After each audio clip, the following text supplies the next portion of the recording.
Hi hello ಎಲ್ಲರಿಗೂ ನಮಸ್ಕಾರ ಸ್ನೇಹಿತರೆ. ಎಲ್ಲರೂ ಹೇಗಿದ್ದೀರಾ? ಎಲ್ಲರೂ ಚೆನ್ನಾಗಿದ್ದೀರಾ ಅಂತ ಭಾವಿಸ್ತೀನಿ. ಸ್ನೇಹಿತರೆ, ನೀವು ದೊಡ್ಡ ದೊಡ್ಡ ಹೋಟೆಲ್ಗಳಲ್ಲಿ ನೋಡಿರ್ಬೋದು ಎಷ್ಟು ನೀಟಾಗಿ ಹಾಸಿಗೆನ ಅರೇಂಜ್ ಮಾಡಿರ್ತಾರೆ ಅಂತ. ಸೊ ಇವತ್ತಿನ ದಿನ ಯಾವ ರೀತಿ ಹಾಸಿಗೆನ ಅಥವಾ ಬೆಡ್ಡನ್ನು ಅರೇಂಜ್ ಮಾಡಬೇಕು ಅಂತ ಹೇಳ್ಕೊಡ್ತೀನಿ. ಸೊ ಇವತ್ತು ನಾನು ಹೇಳ್ಕೊಡ್ತಾ ಇಲ್ಲ, ಹೋಟೆಲಲ್ಲೇ ವಿಡಿಯೋ ಮಾಡ್ತಾ ಇದ್ದೀನಿ.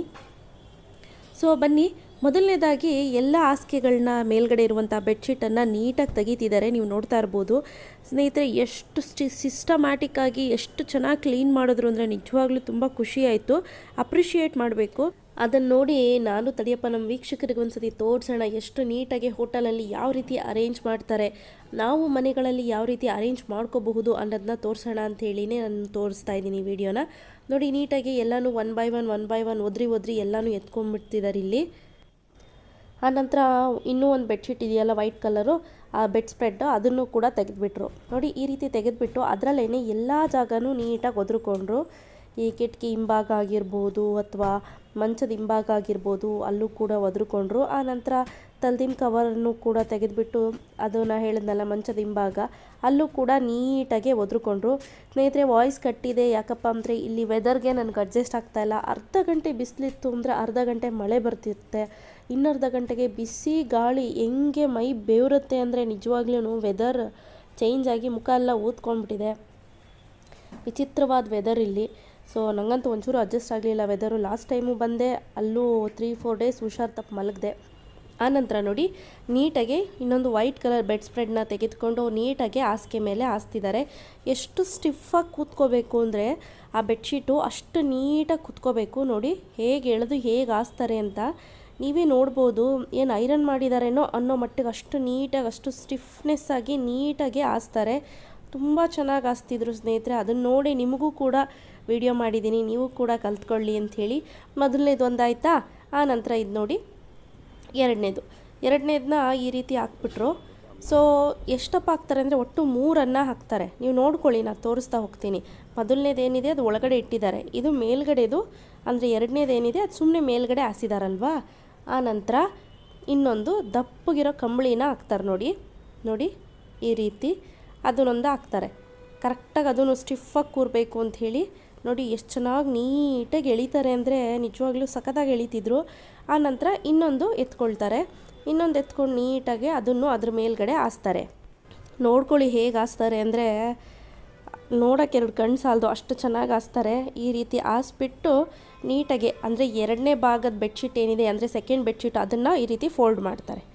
ಆನಂತರ ಮತ್ತೆ ಟೈಟಾಗಿ ಎಳೆದು ಇನ್ನೊಂದು ಫೋಲ್ಡು, ಮತ್ತೆ ಟೈಟಾಗಿ ಎಳೆದು ಸ್ಟಿಫಾಗಿ ಈ ಸೊಂಟಕ್ಕೆ ಬೆಲ್ಟ್ ಮಾಡಬೇಕಾದ್ರೆ ನಾವು ಹೇಗೆ ಫೋಲ್ಡ್ ಮಾಡ್ತೀವಿ ನೋಡಿ ಆ ರೀತಿ ಫೋಲ್ಡ್ ಮಾಡಿಕೊಂಡು ನೀಟಾಗಿ 3 ಸತಿ ಫೋಲ್ಡ್ ಮಾಡಿದ್ದಾರೆ. ಆನಂತರ ಇಲ್ಲಿ ಕೆಳಗಡೆ ಮಂಚದ ಕೆಳಗಡೆ ಸಿಗಿಸ್ಬಿಟ್ರು. ನೋಡಿ ಎಷ್ಟು ನೀಟಾಗಿ. ಎಕ್ಸ್ಟ್ರಾ ಏನಾದರೂ ರಿಂಕಲ್ಸ್ ಇದ್ದರೆ ಈ ರೀತಿ ಎಳ್ಕೊಂಡು ನೀಟಾಗಿ ಎಳ್ಕೊತಿದ್ದಾರೆ, ನೀವು ನೋಡ್ತಿದ್ದೀರಲ್ಲ. ಆನಂತರ ಇಲ್ಲಿ ಮೊದಲನೇ ಬೆಡ್ಶೀಟ್ ಏನಿದೆ ಅದನ್ನು ನೀಟಾಗಿ ಟೈಟಾಗಿ ಎಳೆದುಬಿಟ್ಟು ಸಿಗಿಸ್ಕೊಳ್ತಾರೆ. ಎರಡನೇದು ಎಳೆದ್ರು, ಮೂರನೇದು ಎಳೆದ್ರು, ಮತ್ತು 4 ಇದಿಷ್ಟನ್ನು ಎಳೆದು ಸೇರಿಸಿ ಒಂದೇ ಸತಿ ಸಿಗಿಸ್ಕೊಳ್ತಾರೆ, ನೀಟಾಗಿ ಸಿಗಿಸ್ಕೊಳ್ತಾರೆ. ನೋಡಿ, ಒಂಚೂರು ಎಲ್ಲಾದರೂ ರಿಂಕಲ್ಸ್ ಅಥವಾ ಅಪ್ಸ್ ಆ್ಯಂಡ್ ಡೌನ್ಸ್ ಇದೆಯಾ ಅಷ್ಟು ಚೆನ್ನಾಗಿ ನೀಟಾಗಿ ಸಿಗಿಸ್ಕೊಂಡ್ರು. ನೋಡಿ ಈ ರೀತಿ ಸಿಗಿಸಿದ್ರು. ಆ ನಂತರ ಎಲ್ಲವನ್ನು ನೀಟಾಗಿ ಫಿಕ್ಸ್ ಮಾಡ್ಕೊಳ್ತಾ ಇದ್ದಾರೆ. ನಿಮ್ಗೆ ಗೊತ್ತಾಗ್ತಿಲ್ಲ ಅಂದರೆ ಅಲ್ಲಿ ಮಿರರಲ್ಲಿ ನೋಡ್ಕೊಳ್ಳಿ, ಕಾಣಿಸ್ತಿದೆ. ಸೊ ನೋಡಿ ಎಷ್ಟು ಟೈಟಾಗಿ ಎಳೆದು ಎಷ್ಟು ಚೆನ್ನಾಗಿ ಸ್ಟಿಫಾಗಿ ರೋಲ್ ಮಾಡಿ ಹಾಕಿದ್ರು ಅಂತ. ನೋಡಿ ಈ ರೀತಿ ನೀಟಾಗಿ ಸಿಗಿಸ್ತಾರೆ. ಆ ನಂತರ ಸ್ನೇಹಿತರೆ, ಪಿಲ್ಲೋ ಕವರ್ಗೆ ಎಲ್ಲ ಪಿಲ್ಲೋಗೂ ಕವರ್ ಹಾಕ್ತಾರೆ. ಪಿಲ್ಲೋನ ನೀಟಾಗಿ ಕವರ್ ಹಾಕ್ಬಿಟ್ಟು ಒಬ್ಬರು ಪಿಲ್ಲೋ ಕವರ್ ಹಾಕ್ತಿದ್ದಾರೆ, ಹಾಗೆ ಇನ್ನೊಬ್ರು ಏನು ಮಾಡ್ತಾರೆ ಯಾವ ರೀತಿ ಟವಲ್ನ ಡಿಸೈನ್ ಮಾಡಿ ಇಡೋದು ಅಂತ ತೋರಿಸ್ತಾರೆ. ನೋಡಿ ಈ ರೀತಿ ನೀಟಾಗಿ ಒಂದು ಕರ್ಚೀಫ್ ಆಕಾರದಲ್ಲಿ ಮಾಡಿದ್ರು. ಆಯಿತಾ, ಮಾಡಿಬಿಟ್ಟು ಅದನ್ನು ಎಲ್ಲ ಕಡೆ ನೀಟಾಗಿ ಸಮವಾಗಿ ಕ್ರಮಬದ್ಧವಾಗಿ ಫೋಲ್ಡ್ ಮಾಡಿಕೊಂಡ್ರು. ಮಧ್ಯದಲ್ಲಿ ಏನು ಮಾಡಿದ್ರು, ಗುಪ್ಪಿ ಥರ ನೋಡಿ ತೋರಿಸ್ತಾರೆ, ನೀವೇ ನೋಡ್ಕೊಳ್ಳಿ. ಮಧ್ಯದ ಕರೆಕ್ಟ್ ಭಾಗನ ಗುಪ್ಪಿ ಥರ ಮಾಡಿಬಿಟ್ಟು ಅಂದರೆ ಟ್ರಯಾಂಗಲ್ ಶೇಪ್ ತ್ರಿಕೋನ ಆಕಾರದಲ್ಲಿ ಈ ರೀತಿ ಮಾಡಿಕೊಂಡ್ರು. ಎಷ್ಟು ಚೆನ್ನಾಗಿ ಮಾಡಿದ್ರು ಅಂದರೆ ನಿಜವಾಗ್ಲೂ ಚೆನ್ನಾಗಿತ್ತು ನೋಡೋಕ್ಕೆ. ಆ ನಂತರ ಅವರು ಕೂಡ ಹಿಂದೆ ನೋಡ್ತಿದ್ದೀರಲ್ಲ, ಅವರು ಕೂಡ ಪಿಲ್ಲೋಸ್ ಕವರ್ ಹಾಕ್ತಾಯಿದ್ದಾರೆ.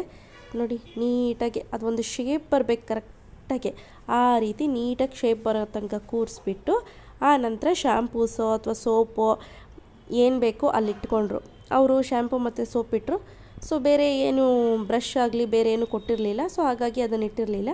ಆ ನಂತರ ನೋಡಿ ಈ ರೀತಿ ನೀಟಾಗಿ ರೂಮ್ ಕಾಣ್ತಿದೆ. ನೋಡ್ತಿದ್ದೀರಲ್ಲ, ನಾವು ನಾರ್ಮಲಿ ಮಾಡೋದಕ್ಕಿಂತ ಈ ರೀತಿ ನಾವು ಒಮ್ಮೊಮ್ಮೆ ಮನೆಗಳಲ್ಲಿ ಅವಾಗವಾಗ ನೀಟಾಗಿ ಮಾಡಬೇಕಾಗತ್ತೆ. ತುಂಬ ಚೆನ್ನಾಗಿ, ತುಂಬ ಪ್ಲೆಸೆಂಟಾಗಿ, ತುಂಬ ಲುಕ್ಕಾಗಿ ಕಾಣಿಸುತ್ತೆ. ನಿಜವಾಗ್ಲೂ ತುಂಬ ಖುಷಿ ಆಯಿತು. ಸೊ ನೋಡಿದ್ರಿ ಅಲ್ವಾ ಸ್ನೇಹಿತರೆ, ಇವತ್ತು ನಾನು ಕೊಟ್ಟಂಥ ಮಾಹಿತಿ ನಿಮ್ಮೆಲ್ಲರಿಗೂ ಕೂಡ ಇಷ್ಟ ಆಗಿದೆ ಅಂತ ಭಾವಿಸ್ತೀನಿ.